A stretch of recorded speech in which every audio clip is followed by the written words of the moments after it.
प्यारे बच्चों, आपका हमारा चैनल भगवान जीआईसी कोटद्वार में हार्दिक स्वागत है। इस वीडियो में 60 प्रश्नों का सेट बनाया गया है। मुख्यमंत्री मेधावी छात्रवृत्ति परीक्षा जो 8 जुलाई 2025 को होनी है, उसके द्वितीय प्रश्न पत्र SAT का सैंपल पेपर का हल प्रस्तुत किया गया है। सैंपल पेपर में पिछले वर्षों में पूछे गए प्रश्नों तथा अन्य संभावित प्रश्नों को लिया गया है, जिससे इसमें से कई प्रश्न आपको परीक्षा में मिल सकते हैं। वीडियो पसंद आए तो मेरे चैनल भगवान GIC कोटद्वार को अवश्य सब्सक्राइब कीजिएगा। धन्यवाद। यदि MAT की वीडियो बनानी है तो कमेंट में अवश्य लिखिएगा। प्रश्न, स्वागत पद में संधि विच्छेद होगा। सुधन आगत, स्वधन आगत, स्वाधन आगत या स्वागत। आंसर सुधन आगत। 2. विहग पद का सही अर्थ है, अर्थात विहग का अर्थ क्या होता है? आकाश, सूर्य, पक्षी या भ्रमर। आंसर पक्षी। आगमन पद में उपसर्ग है, उपसर्ग जो पद में पहले लगाया जाता है। आगमन पद में उपसर्ग है आग, आगम या नमन। आंसर आ। विनम्रता मानव का आभूषण है। इस वाक्य में विनम्रता है जातिवाचक संज्ञा, व्यक्तिवाचक संज्ञा, समूहवाचक संज्ञा या भाववाचक संज्ञा। विनम्रता है भाववाचक संज्ञा। वृद्ध धीरे धीरे टहलता है। इस वाक्य में धीरे धीरे पद है, धीरे धीरे टहलना की विशेषता बता रहा है, इसलिए धीरे धीरे है क्रिया विशेषण। विकल्प C सही है। मोहन सोता है। इस वाक्य में सोना क्रिया है, अकर्मक, सकर्मक, सहायक या प्रेरणार्थक। जिस क्रिया के साथ कर्म आता है वह सकर्मक होती है। यहाँ पर कर्म नहीं है, इसलिए यह अकर्मक क्रिया है। प्रश्न, दिए गए शब्द युग्मों के उचित अर्थ के लिए सही विकल्प का चयन कीजिए। अली, अली, अली और अली, इनका अर्थ बताना है। तो यहाँ पर विकल्प B में भौरा और सखी, ये इसका आंसर है। दिन रात एक करना का अर्थ है रात में भी काम करना, बहुत मेहनत करना, दिन और रात को मिलाना या कुछ न करना। आंसर है बहुत मेहनत करना। दिए गए शब्द युग्मों के उचित अर्थ के लिए सही विकल्प का चयन कीजिए। अनिल और अनल। या तो जल हवा या आग हवा आग या जल आग। आंसर इसका हवा आग। जल में रहकर मगर से बैर। लोकोक्ति का अर्थ है पानी में नहीं जाना चाहिए, आश्रयदाता से नाराजगी, मगर से दोस्ती नहीं करनी चाहिए या मछलियों से दोस्ती नहीं करनी चाहिए। जल में रहकर मगर से बैर, लोकोक्ति का अर्थ है आश्रयदाता से नाराजगी। 11. ऐसा सोचकर उसने झाड़ू छोड़ दिया। उपयुक्त वाक्य में सर्वनाम है। सर्वनाम किसे कहते हैं? जो संज्ञा शब्द के स्थान पर प्रयोग किया जाता है। यहाँ पर उसने क्या है? सर्वनाम है। प्रश्न, कोशिश का समानार्थी शब्द है। कोशिश का समानार्थी शब्द प्रयास है। कोशिश का अर्थ होता है प्रयास। विकल्प ये सही है। कहानी लिखने वाला कहलाता है कलाकार, अभिनेता, लेखक या चित्रकार। आंसर इसमें लेखक। अमृत शब्द का विलोम है, अर्थात उसका उल्टा। सुधा, विष, सोम, सरस। अमृत माने जिसको पीकर अमर हो जाता है आदमी, तो उसका उल्टा बताना है। जिसको पीकर मर जाता है आदमी, तो उसका उल्टा हो गया, विलोम हो गया विष। माँ बहुत अच्छा खाना बनाती। वाक्य में निम्नलिखित में से कौन सा काल है? भूतकाल, भविष्यकाल, वर्तमान काल या अनिश्चित काल? इसका है वर्तमान काल। जिस वाक्य के अंत में है, हूँ, हो होता है हिंदी में, वो वर्तमान काल होता है, इसकी पहचान है। हिंदी भाषा शब्द समूह को चिन्हित कीजिए। इसमें केवल हिंदी भाषा के शब्द होने चाहिए। वो है विकल्प D में मंगल, आक्रमण, प्रसर्म, दुर्ग। ये क्या है? सब हिंदी के शब्द हैं। बाकियों में या तो उर्दू के शब्द भी मिक्स है या अंग्रेजी के शब्द भी मिक्स है। निम्न शब्दों में शुद्ध वर्तनी है अन्वेषण, अनवेषण, अन्वेषण, अन्वेष। इसमें सही होता है अन्वेषण। थाली का बैंगन मुहावरे का अर्थ है थाली में रखा हुआ बैंगन। जो इधर उधर गिरता रहे या अस्थिर विचारों वाला। यहाँ पर विचारों से मतलब है अस्थिर विचारों वाला, जिसके विचार स्थिर नहीं होता। थाली के बैंगन की तरह लुढ़कते रहते हैं जिसके विचार।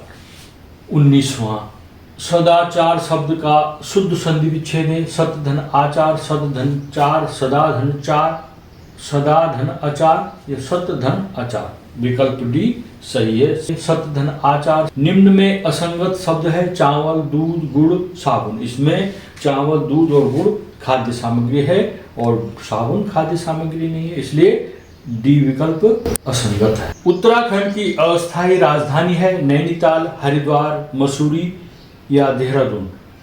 आंसर इसमें देहरादून।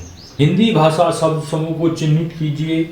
चाय, विद्यालय, कैंची, दफ्तर या राशन, अलमारी, तुलिका, अखबार या बैलगाड़ी, मनोज, बीमार या चश्मा। आंसर इसमें मंगल, आक्रमण, परिश्रम और दुर्ग। किस विदेशी लेखक ने भारत में तालाबों, बावड़ियों का वर्णन किया? इब्न बतूता, डोमिंगो पायस, नूनिच या अल-बरूनी। आंसर इसका अल-बरूनी। प्रश्न, किस राज्य की सीमा उत्तराखंड से नहीं लगती है?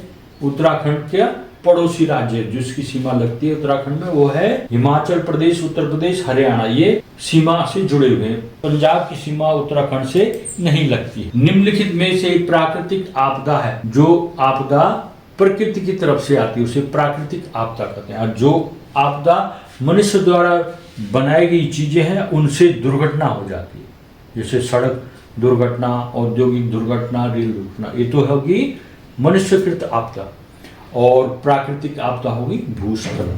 प्रश्न, अंतरिक्ष में वस्तुएं एक जगह पर स्थिर नहीं रहती हैं। कोरियोलिस बल के कारण, गुरुत्वाकर्षण बल न होने के कारण, वायुमंडल न होने के कारण, गुरुत्वाकर्षण बल होने के कारण। यहाँ पर है गुरुत्वाकर्षण बल न होने के कारण। प्रश्न, आरटीई अधिनियम 2009 अधिकार देता है विवाह करने का, घर बनाने का, 6 से 14 वर्ष के बच्चों को मुफ्त एवं अनिवार्य शिक्षा का या शिक्षा ग्रहण न करने का।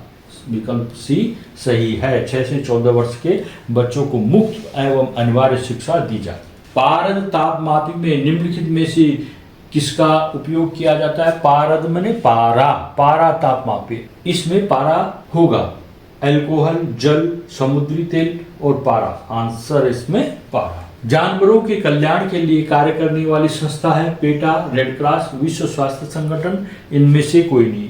आंसर इसमें पेटा। जिस सागर में सभी चीजें तैरती हैं उसका नाम है मृत सागर, अरब सागर, लाल सागर। इनमें से कोई नहीं। आंसर इसमें मृत सागर। रंगोली और कढ़ाई में बनाया जाने वाला डिजाइन नागगम्फन किस राज्य से संबंधित है? मध्य प्रदेश, गुजरात, केरल या उत्तर प्रदेश। आंसर इसका गुजरात। प्रश्न, अंतरिक्ष यात्री सुनीता विलियम्स किस संस्था में कार्यरत है? NASA, ISRO, DRDO, ONGC. Answer है इसका नासा। पश्मीना शॉल बनाई जाती है भेड़ के बालों से, पहाड़ी बकरी के बालों से, कुत्ते के बालों से या ऊंट के बालों से। ये बनाई जाती है पहाड़ी बकरी के बालों से। ऐसा स्थान जहां पर बहुत पुरानी चीजें रखी जाती है अजायब घर कहते हैं, या संग्रहालय, पुस्तकालय या विद्यालय। आंसर इसका संग्रहालय। प्रश्न, सौर मंडल के ग्रहों में नीला ग्रह किसे कहते हैं? मंगल, शुक्र, बृहस्पति या पृथ्वी। आंसर इसमें पृथ्वी। मधुबनी चित्रकला किस राज्य से संबंधित है? बिहार, गुजरात, उत्तर प्रदेश या उत्तराखंड। आंसर बिहार। गुजरात में डांडी नामक स्थान प्रसिद्ध है किसान आंदोलन के लिए, नमक आंदोलन के लिए, चोरा चोरी की घटना के लिए, असहयोग आंदोलन के लिए। आंसर इसका नमक आंदोलन के लिए। रेगो का अर्थ है घर, झोपड़ी, टेंट या उपरोक्त में से कोई नहीं। आंसर इसमें टेंट। लाल बत्ती पर रुकी गाड़ी का इंजन बंद करने पर क्या लाभ होगा? ईंधन की बचत होगी, पर्यावरण प्रदूषण कम होगा, ध्वनि प्रदूषण कम होगा, उपरोक्त सभी। आंसर इसमें उपरोक्त सभी। खेल के क्षेत्र में निम्न में से कौन सा पुरस्कार प्रदान किया जाता है? ज्ञानपीठ पुरस्कार, अर्जुन पुरस्कार, पद्म विभूषण या पद्मश्री। आंसर इसमें अर्जुन पुरस्कार। 2 अंकों की सबसे बड़ी अभाज्य संख्या तथा सबसे छोटी विषम अभाज्य संख्या का गुणनफल है। पहले हमने देखना है दो अंकों की सबसे बड़ी अभाज्य संख्या क्या होती है? दो अंकों की सबसे बड़ी अभाज्य संख्या 97 यानी 97 होती है। सबसे छोटी विषम अभाज्य संख्या होती है 3। इन दोनों का हमने गुणा करना है, तब हमको गुणनफल प्राप्त होगा। गुणा कैसे करेंगे? 3 गुणा 7, 3 सता 21 को 1, 3 नंबर 27 और 27 और जो 2 है वो जोड़ देना, 27 और 2 29 हो गया। तो इसका आंसर आ गया 291। दो अंकों वाली प्राकृत संख्याओं की संख्या है। प्रश्न को 2-3 बार पढ़िए।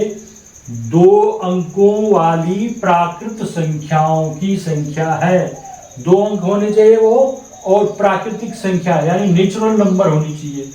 तो वो है शुरू 10 से शुरू होकर के 99 तक होती है।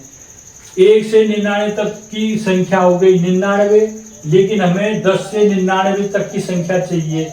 उसमें हमें 1 से 9 तक की संख्या को घटा देना होगा। 1 से 9 तक 9 संख्या हो गई, तो 99 माइनस 9, 99 माइनस 9 इक्वल टू 90 हो गया। प्रथम 4 अभाज्य संख्याओं का योगफल क्या है? प्रथम 4 अभाज्य संख्या होनी चाहिए पहली 4। तो सबसे पहली अभाज्य संख्या है 2, फिर 3, 5 और 7। इनका योग करना है, जोड़ देना है। 2 और 3 5, 5 में 5 जोड़ के 10, 10 और 7 17। तो इसका आंसर आ गया 17। 1 से 25 तक की संख्याओं का योगफल क्या होगा? प्रथम n प्राकृतिक संख्याओं का योगफल होता है n ब्रैकेट के अंदर n+1/2। n मैंने जो संख्या दे रखी है हमको, n मैंने 25, और उसमें एक और जोड़ दो, 25 में एक जोड़ के 26 हो गया। उनको आपस में गुणा कर दो और उसका आधा कर दो, तो 1 से 25 तक के संख्याओं का योगफल हो जाता है।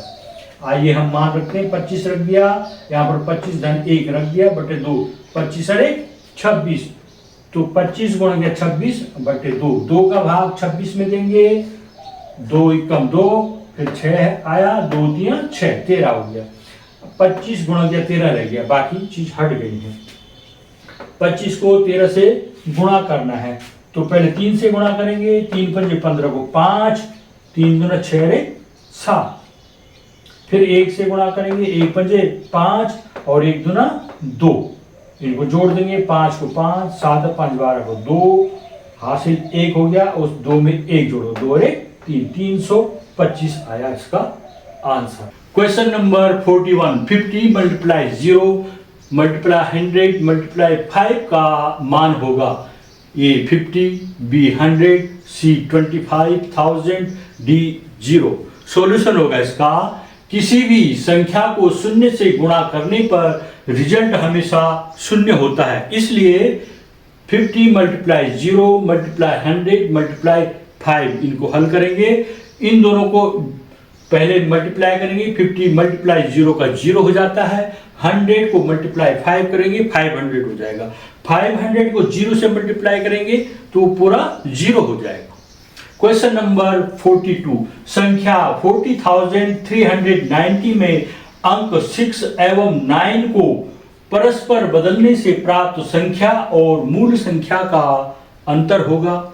2870, 3970, 2970 या 2790। आइए इसको हल करते हैं। इसमें होगा संख्या 46,390 में अंक 6 और 9, 6 और 9 को परस्पर बदलने से प्राप्त संख्या और मूल संख्या या मैंने पहली संख्या जो है लिखी हुई का अंतर होगा। संख्या 46,390 में 6 और 9 को परस्पर बदलने पर नई संख्या हो जाएगी 49,360। यहाँ पर 6 है वहां पर 9 लिख देना है, और जहां पर 9 है वहां पर 6 लिख देना है। ये 49,360 होगा। इसका अंतर यानी इसका डिफरेंस बताना है हमको, तो 49,360 माइनस 46,390, इसको हमने सब्ट्रैक्शन करना, इसका घटाएंगे, शून्य को शून्य आएगा, ये 6 है ये 9 है, छोटी संख्या नहीं घटती, यहाँ से दहाई लेंगे 16 हो जाएगा, 16 में से 9 घटा के 7 आ गया, यहाँ पर 2 हो गया, फिर ये छोटी संख्या हो गई 2, ये 3 बड़ी हो गई, यहाँ से फिर दहाई लेंगे 12 हो जाएगा, 12 में से 3 घटा के 9 आ गया, फिर ये 9 की जगह 8 हो जाएगा, एक दहाई हमने उधर ली थी, ये 8 में से 6 घटा के 2 आ गया, 4 में से 4 घटा के 0, तो ये आ गया 2970। अतः विकल्प सी सही है। अब करते हैं प्रश्न संख्या 43, 43। 396 डिवाइडेड बाई 4 का मान बराबर होगा, यहाँ पर यह है 96 में 2 का भाग देंगे तो जो 4 का भाग 396 में देंगे बराबर होगा कि नहीं, या 198 में 2 का भाग देंगे वो मान आएगा, या 396 में 2 का भाग देंगे तो ये वाला मान आएगा, 792 में 2 का भाग देंगे तो ये मान आएगा। अब इसको हल करके देखते हैं, पहले इसको हल करते हैं। 4 का भाग 396 में देते हैं तो कितना आता है, 4 से 396 में भाग देना है, 4 9 36 हो गया, 9 में से 6 घटा के 3 आ गया, ये संख्या है 6 को उतारेंगे 36 यानी 36 हो गया, फिर 4 9 36, तो 36 में से 36 घटाकर शेष फल 0 हो गया। इस तरह से इसका आंसर आए 99। अब इन 4 विकल्पों में से किसका आंसर 99 आता है, वही आंसर होगा। अब जिस विकल्प को हल करके 99 आएगा वो विकल्प उत्तर होगा, ठीक है। 96 डिवाइडेड बाई 2 से भाग देंगे, 96 में 2 चौको 8, 9 में से 8 घटा के 1 आ गया, 6 को उतारा 16 हो गया, और 2 8 16, शेषफल 0 हो गया, भागफल आया पूरा 48, हमें चाहिए 99, विकल्प ए रॉन्ग हो गया। अगला है 198 में 2 का भाग देना था, 2 से इस तरह से अरेंज करके लिखेंगे, 2 से भाग देना 198 में, तो 2 9 18, 19 में से 18 घटा के 1 आ गया, अब 8 को उतारा ये 18 हो गया, फिर 2 9 18, शेषफल 0 हो गया, भागफल 99 आया, जो इसका आ रहा है 99 प्रश्न का। तो इस तरह से विकल्प भी सही है, इस तरह से इसको हल करना है। अगला प्रश्न है, यदि एक अंडा 3 रुपये 50 पैसे का है तो 1 से 1 गुण 2 यानी 1.5 दर्जन अंडों का मूल्य क्या होगा, 35 रुपये 50 पैसे होगा, या 63 रुपये होगा, या 70 रुपये 25 पैसे होगा, या 85 रुपये 25 पैसे होगा। इसको हल करेंगे, पहले हमने ये जानना जरूरी है कि 1 दर्जन किसे कहा जाता है। 12 वस्तुओं के ग्रुप को 1 दर्जन कहा जाता है। 1 दर्जन बराबर 12 वस्तुएं, यहां पर अंडे हैं इसलिए 1 दर्जन बराबर 12 अंडे हो जाएंगे, और आधा दर्जन बराबर 12 का आधा 6 अंडे हो जाएंगे। यहां पर करेंगे इसको, 1 दर्जन अंडे बराबर 12 अंडे हो गया, आधा दर्जन अंडे बराबर 12 का आधा 6 अंडे हो गया। अब 1.5 दर्जन अंडे यानी 12 अंडे और 6 अंडे, 12 6 18 अंडे हो गए। एक अंडे का मूल्य हमें मालूम है, हमने 18 अंडों का मूल्य ज्ञात करना है।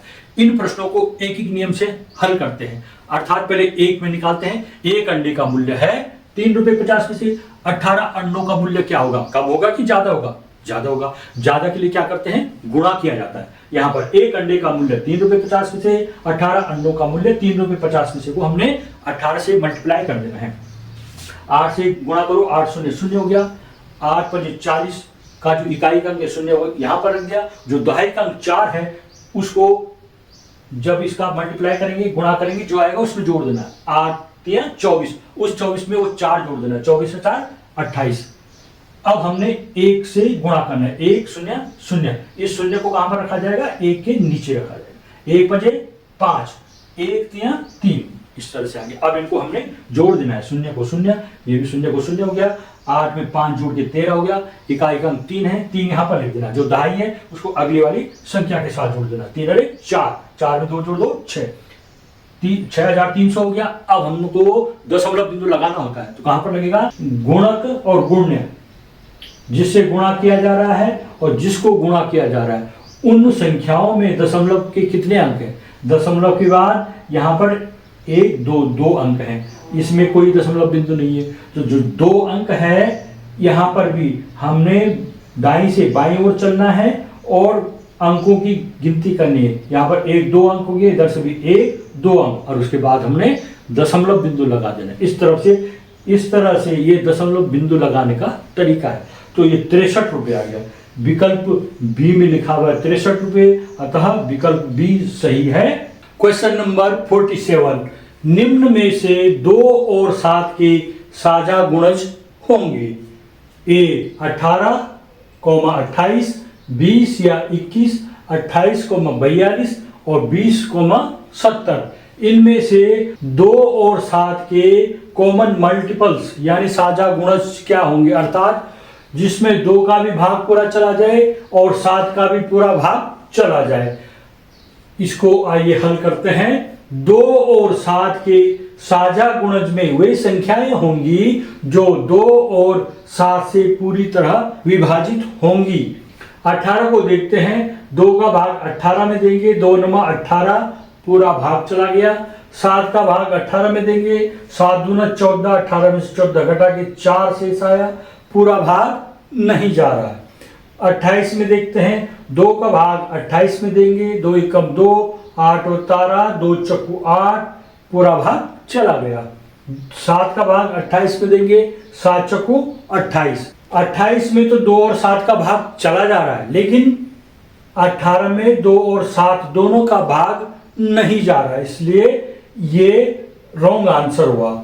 अगला बी विकल्प को देखते हैं, 20 और 21 को लेते हैं। 20 में देते हैं 2 का भाग, 2 दशम की 20 हो गया। 7 का भाग देंगे 20 में, 7 दूना 14, 20 में से 14 घटा के 6 आया, इसमें भी भाग नहीं जा रहा है, शेष आ रहा है इसमें 6। अब 21 को देखते हैं, 2 का भाग 2 में देंगे, 2 एकम 2, 1 उतारा, 2 शून्य 0, शेष यहाँ पर बच जा रहा है 1, अर्थात पूरा भाग नहीं जाता 2 का भाग 21 में। 7 का भाग देंगे, 7 तियां 21, पूरा भाग चला जा रहा है, इसलिए विकल्प बी भी सही नहीं है। विकल्प सी के 28 के करेंगे, 2 का भाग 28 में पूरा चला जाता है, 2 एकम 2, 8 उतारेंगे, 2 चक्कू 8, पूरा भाग चला गया, शेषफल 0 हो गया। 7 का भाग 28 में देंगे, 7 चक्कू 28, शेषफल 0 हो गया। 42 में देते हैं, 2 का भाग 42 में देंगे, 2 दूना 4, 2 उतारा, 2 एकम 2, पूरा भाग चला गया, 21 भाग पर आया। 7 का भाग देंगे 42 में, 7 छक्का 42, 42 में 42 घटा के 0 हो गया, अर्थात 28 में भी और 42 में भी इन दोनों संख्याओं में 2 और 7 दोनों का पूरा भाग चला जा रहा है, अर्थात 2 और 7 का साझा गुणज होंगे 28 और 42, तो इसका विकल्प सी सही है। अगला प्रश्न, क्वेश्चन नंबर 50, नीचे दी गई आकृति में छायांकित भाग का मान होगा, कितना होगा? 3/4 होगा, 1/4 होगा, या 3/2 होगा, या 1/2 होगा। यहां पर ये आयत बना रखा है, इसमें छोटे छोटे आयत अंदर उसके बना रखे हैं, हमने ये इनको छायांकित कर रखा है। ऐसे सवालों को हल करने के लिए इसमें कुल कितने इक्वल पार्ट्स किए गए, बराबर भाग होने चाहिए। कुल कितने बराबर भाग कर रखे उनकी गिनती करनी है, और छायांकित भाग कितने हैं उनकी गिनती करनी है। छायांकित भाग का मान क्या होगा? पूरी आकृति का छायांकित भाग का मान होगा छायांकित भागों की संख्या बटे कुल भागों की संख्या। छायांकित भाग कितने हैं? 1 2 3 4 5 6 7 8, यहां पर लिख देंगे 8। कुल भाग कितने हैं? 1 2 3 4 5 6 7 8 9 10 12 13 14 15 16, तो 8/16 लिख दिया हमने। 8 का भाग 16 में देंगे, 8 एकम 8, 8 दूना 16, इसको सरल करके 1/2 आया, तो छायांकित भाग का मान हो गया 1/2। यदि 1 दर्जन पेंसिल का मूल्य 66 रुपए है तो 5 पेंसिलों का मूल्य होगा। कितना सरल सवाल है। 1 दर्जन बराबर होता है 12 वस्तुएं, अर्थात 12 पेंसिलें। 1 दर्जन पेंसिल बने 12 पेंसिलें, 12 पेंसिलों का मूल्य है 66 रुपए। एक पेंसिल का मूल्य होगा 66 में 12 का भाग देना है, क्योंकि 12 पेंसिलें उनका मूल्य अधिक होगा। एक पेंसिल हो गई, एक पेंसिल का मूल्य कम होगा, कम के लिए आपको यहां पर भाग करना पड़ेगा 12 से। 12 से आप 66 में भाग देंगे यानी डिवाइड करेंगे, तो आपको यहां पर 11/2 मिलेगा। इसमें 6 दूना 12 हो गया, ये 6 कम 6 6 कम 6, तो 11/2 आ गया रुपए। 5 पेंसिलों का मूल्य, एक पेंसिल का मूल्य 11/2 रुपये है। 5 पेंसिलों का मूल्य, अब 5 अधिक हो गया, अधिक के लिए आपको मल्टीप्लाई करना पड़ेगा, गुणा करना पड़ेगा। 5 को 11/2 से गुणा करो, 11 पंजे 55, 55/2 हो गया। अब 2 का भाग आपने 55 में देना है, 55 को 2 से डिवाइड करना है, 2 दूना 4, 5 में से 4 घटा के 1 आ गया, यहां से 5 उतारेंगे, 15 हो गया, 2 7 14, 5 में से 4 घटा के 1 आ गया। अब यहां कोई संख्या नहीं है उतारने के लिए, दशमलव बिंदु लगाएंगे और यहां 0 बढ़ाएंगे और 2 पंजे 10, फिर 0 लगा देंगे यहां पर, क्योंकि पैसे किसमें होंगे, 2 अंकों में, दशमलव के बाद 2 अंक होने चाहिए उसमें। 27.50 रुपए, 27 रुपए 50 पैसे 5 पेंसिलों का मूल्य होगा। क्वेश्चन नंबर 55, श्याम के पास 250 मिली की एक बोतल है, मिलीलीटर की एक बोतल है, जिसकी सहायता से उसे 2 लीटर पानी की बोतल भरनी है। एक छोटी बोतल है और एक बड़ी बोतल है 2 लीटर की, उसको भरनी है। श्याम को छोटी बोतल से कितनी बार बड़ी बोतल में पानी भरना होगा ताकि बोतल पूरी भर जाए पानी से? इसको करते हैं। हम जानते हैं 1 लीटर बराबर 1000 मिलीलीटर, तो 2 लीटर बराबर 2000 मिलीलीटर हो गया। शाम को छोटी बोतल से बड़ी बोतल में पानी भरना है, तो बड़ी बोतल का आयतन कितना है और छोटी बोतल का आयतन कितना है? बड़ी बोतल है 2 लीटर की और छोटी बोतल है 250 मिलीलीटर। अब इनकी ये लीटर में है, ये मिलीलीटर में है, इसको एक ही राशि में होना चाहिए, या तो लीटर में या मिलीलीटर में। हमको पता है 2000 मिलीलीटर होता है 2 लीटर में, यहाँ पर 2 लीटर बराबर 2000 लिखा है, तो आपने यहाँ पर 2000 मिलीलीटर लिख देना है, 250 मिलीलीटर यहाँ पर लिख देना। अब इसको आपने सरल करना है, जब अंश और हर में 0 0 हो, वो शून्य कट जाते हैं, तो 200/25 आ जाएगा। अगली संख्या लिखेंगे। अब यहाँ पर फिर 25 में भी और 200 में भी किसी एक संख्या का भाग जाता है कि नहीं जाता? 5 का भाग जाता है, 5 में 25, अरे 500 को 20, 500 ने 0, 40/5 आ गया। फिर 5 का भाग 40 में दे दो, 5 8 40, तो 8। छोटी बोतल से 8 बार बड़ी बोतल में पानी भरना होगा, तब वो 2 लीटर की बोतल भर जाएगी।